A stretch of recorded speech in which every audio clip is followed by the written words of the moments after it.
G'day everybody. Today I've got the opportunity, as my daughter has given to me, to change the brake pads on her Toyota RAV4. Today I just wanted to show you it's not a difficult task to do, and it can save you a bit of money too. So what I've done, the daughter's gone down to the local Spring Auto Parts and got some Bendex pads to pop in here. They're not the high-end stuff, but it's just a good a pad for the passenger car. So, and I've always had good success with these over the years too. So we'll stop and start a bit here, but first just want to make sure the first things you got is a good, safe, stable surface. Obviously chocking the wheels, we want to make sure that we're jacking it at the good points. How to crack the wheel nuts to loosen, retighten, and at the same time when we're replacing the pads we want to check the rotors to make sure they're in reasonable condition too. And when we pop the pads back in too, make sure that they are free floating and they can operate as they should. So that's pretty much it. I'm just going to go behind the camera now and I'll just show you a few little bits and pieces and tools I've got here.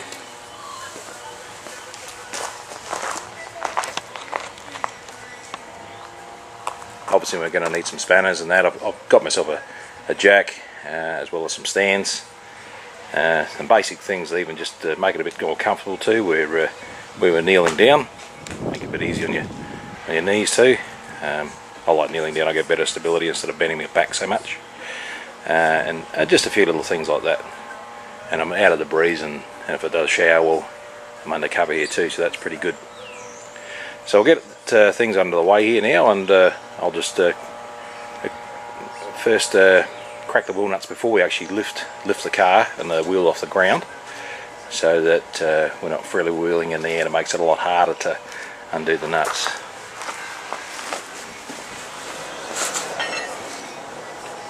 So first check got the right size, and this wheel brace, make sure we're all the way on. If you try and undo it, that can be quite hard.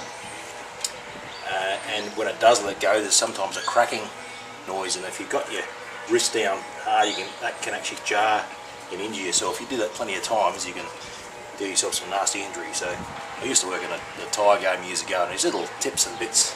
So as long as that spanner's all the way on, and we can just, you can hear that noise, that's the crack there. And now, there is a tightening pattern that we need to follow afterwards, but at the moment we're just going to be loosening off the nuts, so it doesn't matter which way we do it. So yeah, just a good kick. Easy. Make sure you don't whack your shins. That's cracked, that's fine. There we go. So what I'll do now is I'll jack the car up, and then we can take it off properly, and I can show you behind the scenes what's behind the wheel. Okay, so this is the shot under the car. You can see that I've placed the jack. It looks a bit precarious as if it's going to slip off, but it's not. There's a recess that comes down which the top of the jack is hooking into, and I've also placed the stand on a portion of the subframe, and afterwards I'll do that probably on the other side, well obviously when I do the left hand side as well. But I've just left that jack in place to give that a little bit extra stability, and you can see at the back where I've chopped the wheels, and actually pushed up and drove against the back first and then put the other chocks toward the front. So we're on level ground, the handbrake's on, it's in park, so we're all set for safety here. And to make it a little bit more comfy this afternoon, I thought I'd just pop the fire on. Yeah, it's always nice to have a bit of radiation and heat while you're working outside here. And maybe a bit later we might be able to sit around there with the toes close by with a glass of port in hand. That'd be nice too. So back to the task at hand. We've got to whip the wheel nuts off now and just take the wheel off. Just to make it a bit more comfy, I'll make use of a pad here. I think this is a $10 yogurt pad, but I ended up using it for all sorts of different things and cut it up over time. It's been yeah, really nice to work on.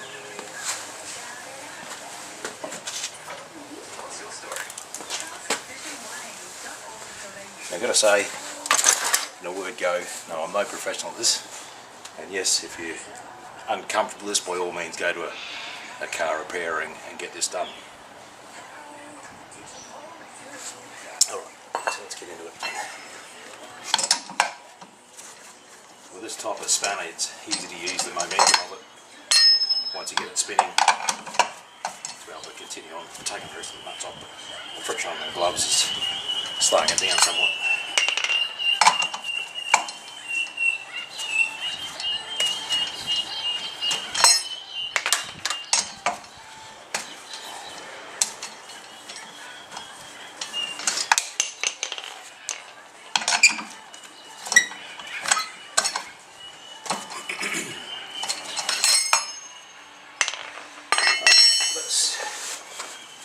Out the road.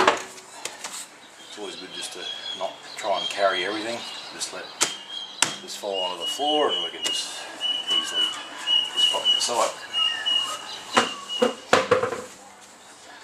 So straight up, just looking at the road, it's actually looking quite good. There's no big ridges or chunks in it, and there's no real lip on this either too. And if I'm, yep, on the back is pretty much the same as well. So what we need to do is this whole caliper assembly, need to just whip the bolts up, lift this up and pull out the pads here. So now I'll try and find the right spanner for a start. 7, 8, 15, what do you know?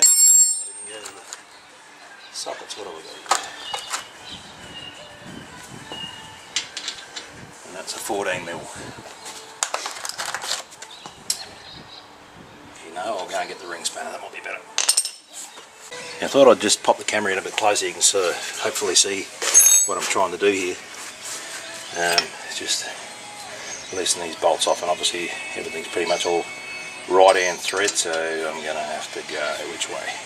Tighten that way, so reverse be that way. There we go, don't need a hammer, which is good. It's always handy to have a little persuader on board if need be. So this whole unit needs to, this part of the caliper that holds the brake pads, it needs to be able to move to with the wear, etc. So there's going to be a few things we need to check out and make sure any corrosion that's in between these clips where the pads are in, that everything can slide freely. Hopefully inside the pack here they will have clips to match as well. So what we're doing, we're going down. That's it, it's reverse. And also with these bolts, need to make sure that they've got a reasonable lube on them so that they can, this caliper can move left and right. This is the first time I've done this, so I haven't actually done. Oh, here we go, it's a bit different to the other one. Oh no, okay, so this just holds the caliper on top and then there's a secondary bolt. So, the other thing we need to think of is the brake fluid. So in the reservoir, up in the engine well, that fluid will be up to its normal level. That's taking into account that these pads are worn, so therefore there's enough fluid at the moment to the wear point these are. Now the fact that we've got these worn to this point and we're popping in new ones which have got more meat on them, that will then push out the piston and therefore that'll force more fluid back up into the reservoir. So we need to make sure that there's enough room in the reservoir to be able to take that extra fluid. If not, we'll have to drain some out. Okay, so I'll pop these bolts off now and you can see the caliper housing here. Now that's coming off and the pads may drop out, they may not. Here we go. Okay, so you can see the main piston unit there. That's what slides back into that housing. Now because of the cast iron weight or whatever metal they use here, we need to support that, otherwise if we let it go, it's just putting strain on a hose here and it could damage us here. So I'm just going to just slightly pop that back up here for now, but then I'm going to just wire it up so it's just out of the way, and that. Just get a bit of wire here. You can use anything. It's good strong string too. It's not that heavy, but it's just enough to keep that little bit extra safety factor in there.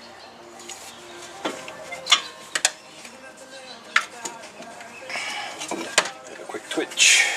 Put that in the road for the time being.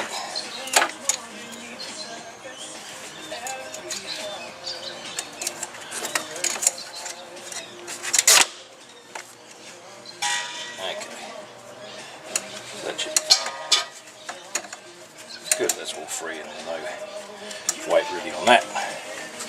So now if you can see closely there, a little pointer here, screwdriver, this is the base plate of the pad, and you can see there's just only that tiny bit of meat left on the pads here, so the mechanic who did the last service is quite right in saying that there wasn't much left on it and needed to be replaced soon.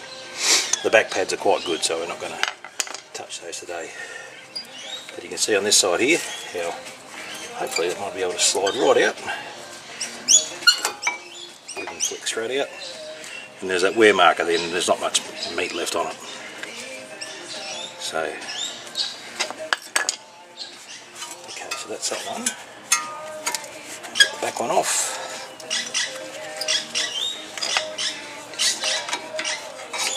Gentle, even pressure with the screwdriver is fine. Seems to be slightly more on that one, but regardless, it still needs to be replaced. Now, let's see if we got it all correct. And it was ordered. If you're in case you're interested, that's the model or part number of these brake pads here. Now we were asked whether this is a, I think it was either 275mm disc or a 296 or something similar, very close, but this one was a larger one, so, and because the caliper housing is slightly different too. Okay, before we take it out the box, we might just line it up in case it's wrong, we have to return it. There we go, as you can see. So it is the right model. Part number, which is good. So I'll unpack that, and yeah, if you can see here out of the pack, just open it straight away.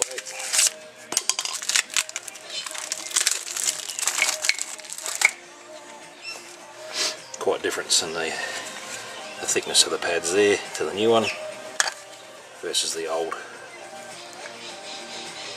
Big difference. So if you want to stop and stop safely, look after yourself, your car and everybody else, you need to keep on top of these things. Okay, I thought I'd just do a quick shot of the brake fluid reservoir. This is what I was trying to talk about before, or explain. That it currently is sitting at its max level, and that's with the piston extended out. So when we pop the new pads back in, that pistons are going to have to go back into the housing, and therefore the fluid level is going to go up. This is a little lesson I've learned over the years too, is just to make sure that you drain enough fluid off. Now this is looking a bit of a dark fluid. I'm not sure if that's standard for that. To me, I don't think it's looking right. I could be wrong. Oh, there goes the plug. I'll have to dive underneath. Actually no, it's a bluey looking. Oh, it smells okay too. There's different things you can pick up sometimes just with your own senses. So in the short term, what I'm going to do is get down and squeeze that piston back into the caliper. Just do it stage by stage and then come back and have a look and see how the level's going here. But obviously because it's max, like I said before, we're going to have to drain some off. Okay, let's go on to the next step now. We're going to try and pop that piston back in the caliper a bit, and as I said before, we need to be a bit careful of that reservoir volume too, so we're going to have to take something out of that. So I've just had a quick look here.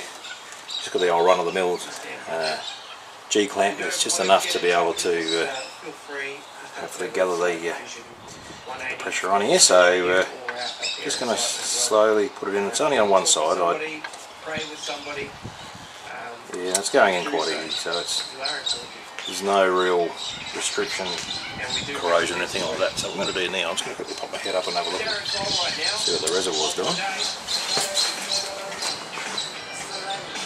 So far it hasn't moved a great deal, so I'll go a bit more.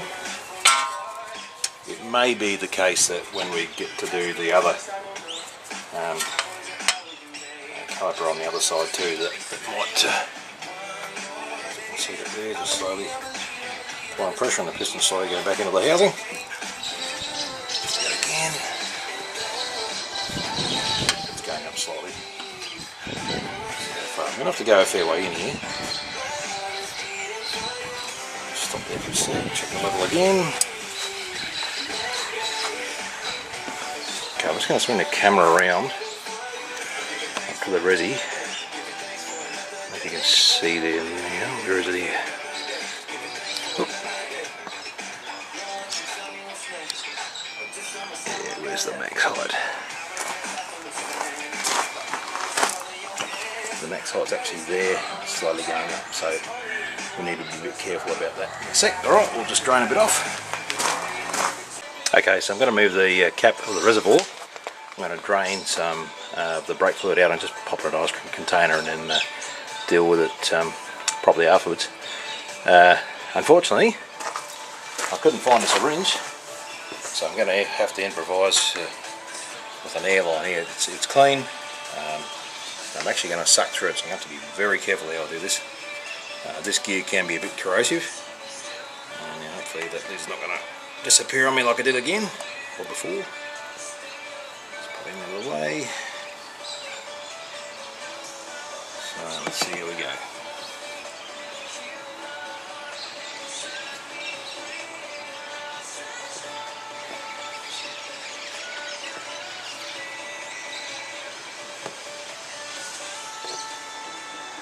It's going to be a bit of a tedious process. You can see I wrapped the rag around here because no doubt I'm going to spill some. It's just the rule of law.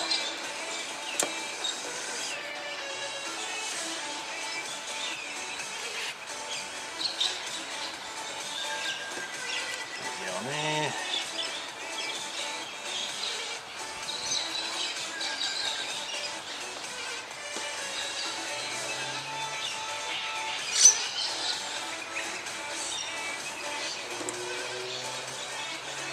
Try not to suck it too far up, because I don't end up getting a mouthful of it, and that won't be good for me either. So we'll see the level slowly coming down, which is good. There's a lot of stuff out there trying to grab our attention, and it's not all good for us. The Vision 180 magazine team have made it their mission to provide you with great quality content, articles and devotions. Head online to vision180.org.au to get your free subscription today. Vision180.org.au. Vision 180, helping you to live different.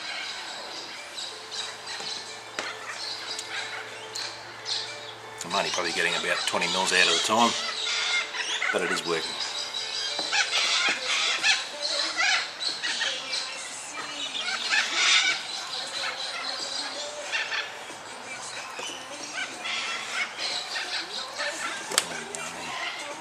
Just about there. I'll just take one more batch out.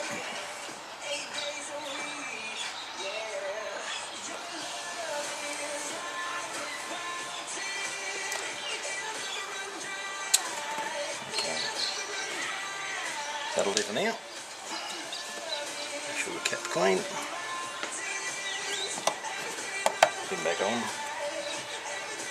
thankfully at this stage, there's only just a few little drops there, so that's good.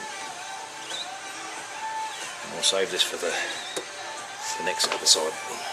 Now as the day's disappearing, so too's the light, but I've got the 500 watt flood behind me, and that's given me some good light, but sometimes it's not quite enough at the right angle, so got me a little magnetic LED light.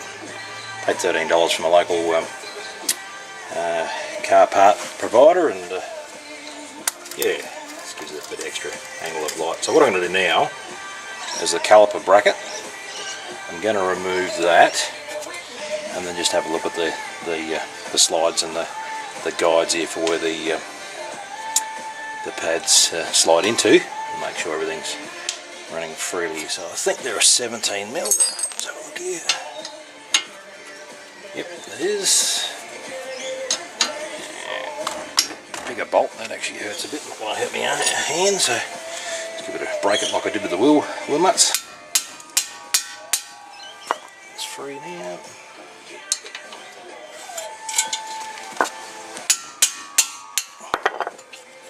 It's come quite easily, so what I'll do is just leave the bottom one in there and take the top one right out and swing it down.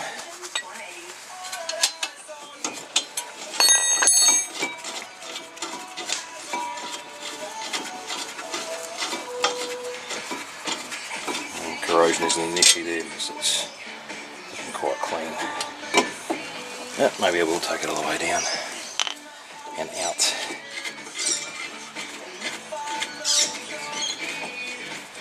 And when you're disassembling, it's always good to make sure that when you take things out from, go back in the same place. Let's just have a look here. Both those bolts are the same length and same thickness, and pitch of the thread's the same too, so no dramas if we mix that up. Surface looks pretty clean, but here's what I'm after, is the here's where the pads slide into. That'll be the back one. Get it around the right way here, I'll be right. Anyway, that's, you know, where I'm trying to get to, just to make sure everything slides in and out there freely. It needs to be free floating. Just thought I'd just pop the camera back in here. It's always good to have a bit of a look around too when you got the opportunity to have the wheel off. Yeah, back in here, actually you can see that I did drop a little bit of brake fluid, so even with that rag, still it's so easy to make mess of that stuff. I'll swing the camera back around the other side of the rotor. That's looking a reasonable nick. I'm not quite sure if you can see, I'm just having a look at the rubber boots for the CV joints, because if they break open too, then you'll get corrosion in there, and then it doesn't take much longer, and then these joints can seize up too. So yeah, it's always good to take opportunities and have a look around the shocker there. No oil leaking out anywhere. So overall, generally they're not looking too bad back up the front here. Now, trying to remember how I put those back together again. I just spent about 30 seconds of deliberation thinking this can't work, it can't work, and I tried all sorts of things, and yes, it does work. Okay, so I'm popping the 17mm head bolts back in.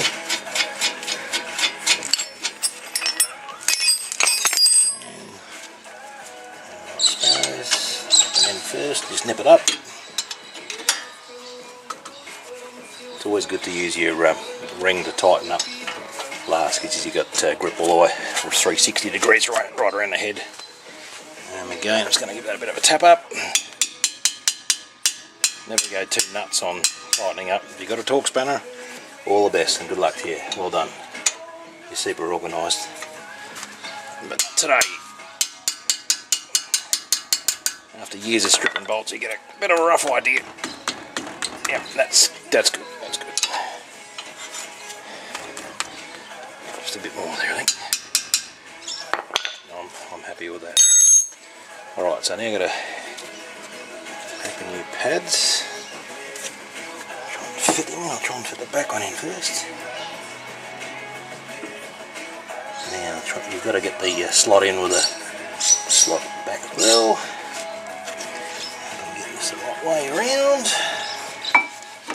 Okay, so that's right up against the rotor there, as you can see. Do the same with this one.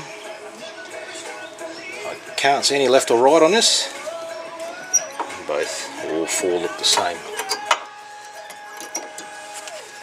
Just get him in there. Slips in nicely, easily.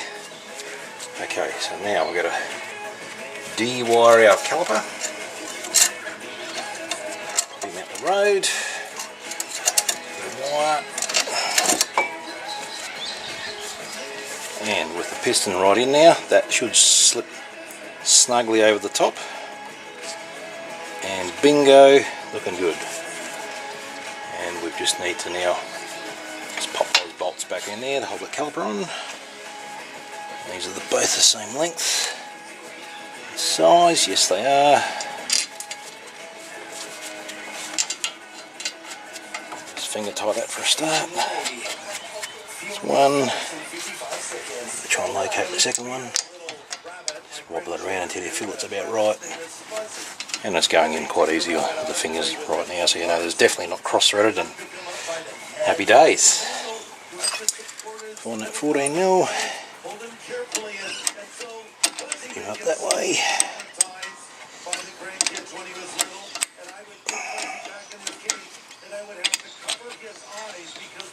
There we go. My back's getting sore. Yes, it would be nice to have a car what do you call it, jack, but in a garage. But again, we're doing what we're doing here.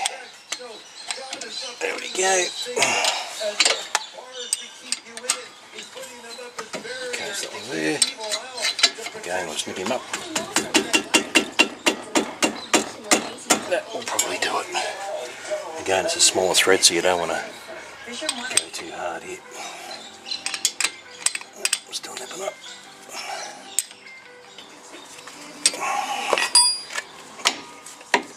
Okay, so you can see how that free floats on the primary bolt. It's going into the caliper there. I think what's happening, this is actually tightened up here, and that's spinning on that bolt. Which is 17. Okay, so we'll sort that out, but yeah, here you can see that's free now, and when we put the brakes back on, that fluid level might actually drop down a little bit. We might have to top that back up again, but no, that's looking really good, real good. Alright, we've got those bolts tightened up well on the caliper, everything's looking good. So all I now have to do is replace the wheel. I've had a bit of a look around as well, and you can probably see, oops, we'll go in a bit, should be able to see the nice new meaty pad sitting in there, ready to go. This car's done about 100,000 Ks now. My daughter bought it when it had done about 40,000, I think. So I'm thinking this is possibly the first set of pads that are going on here. Okay, so I'll pop the wheel back on here. Just talk to you about the cross tightening of the wheel nuts.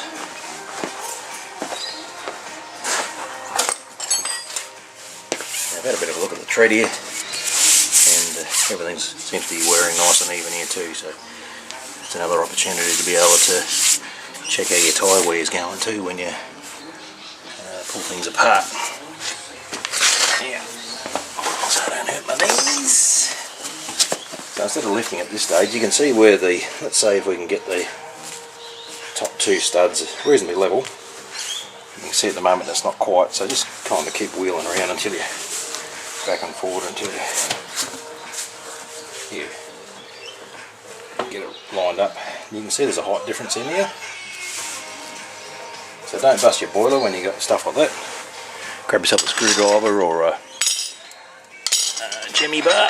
Got one here just to help out. And just you get underneath the wheel, lift them up, get the torch until it meets. And you've got the top two sitting there exposed, so you can get at least one nut on, just by hand a bit, it's on. You can see that's partially on. What we'll do to make it a bit easier. Now it's kind of balancing there. You don't have to use much force at all. Just get the bottom one on. You can do that by hand, or use the wheel brace. You just got to be a bit careful. I don't know if you can see because these nuts have been used a bit on and off, and some of the spanners aren't quite a bit fit. You can sometimes get burrs. That's why it's good to be wearing gloves. Even if you have a spare pair of gloves in your spare wheel well on the back of the car, just for moments like this, should you have to change a flat tyre.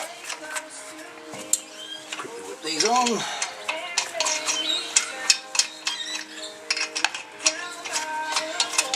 And as well, keeps your fingers clean. Should be going off to a fancy dress ball or something like that.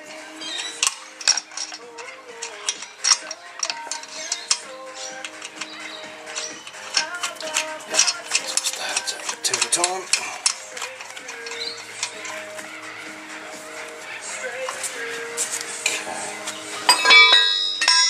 So while it's still in the air and it's free, I'll just use a light nip up. So when the weight of the vehicle, we're going to just release some of the weight of the vehicle on the wheel assembly.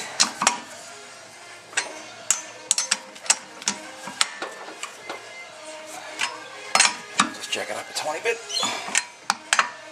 Take out the stand.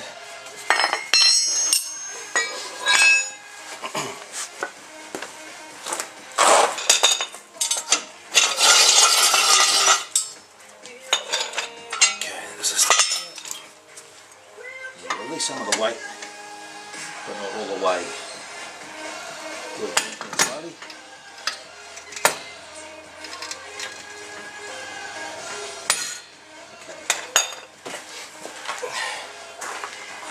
Just lift these little nuts up a little. Oh. Come on. There we go. You can hear that starting to nip up. So it's cross bracing. Cross tightening, cross, always cross when you're tightening up. So 1, 2, 3, 4, 5. Just think of the star pattern. And it's no different if you've got the 4. You just go 1 and vice versa. It's just basically going cross so it's even. So if you tighten up too much in one way, the wheel might not fit quite right, and then the wheel could wobble. And then you can get funny tyre wear, shimmering in the wheels, steering wheel. Okay, so I'm going to release the weight fully now and then tighten it up properly.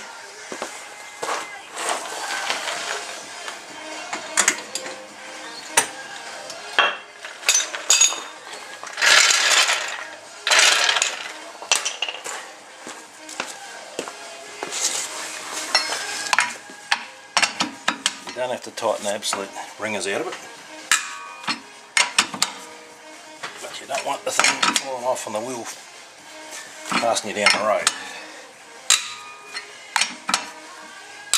And it's probably good to go down the street so you can just let it really settle in as it's driven and just come back and nip them up. Some people would recommend even just to re-tighten them again after 100 k's or so. So there we are, that's one caliper complete with new pads. Okay, well there you have it. I hope that's been of some benefit to you. Some people might ask, why do you do this? I just love to be able to share the experiences that I've had in trying to help other people out as well. And I thank those people who've popped up YouTube videos like this as well, which has helped me no end. So this is just a small way of trying to pay back to those people, and hopefully other people will be able to benefit from this too. So yeah, happy, safe motoring. Thanks for watching.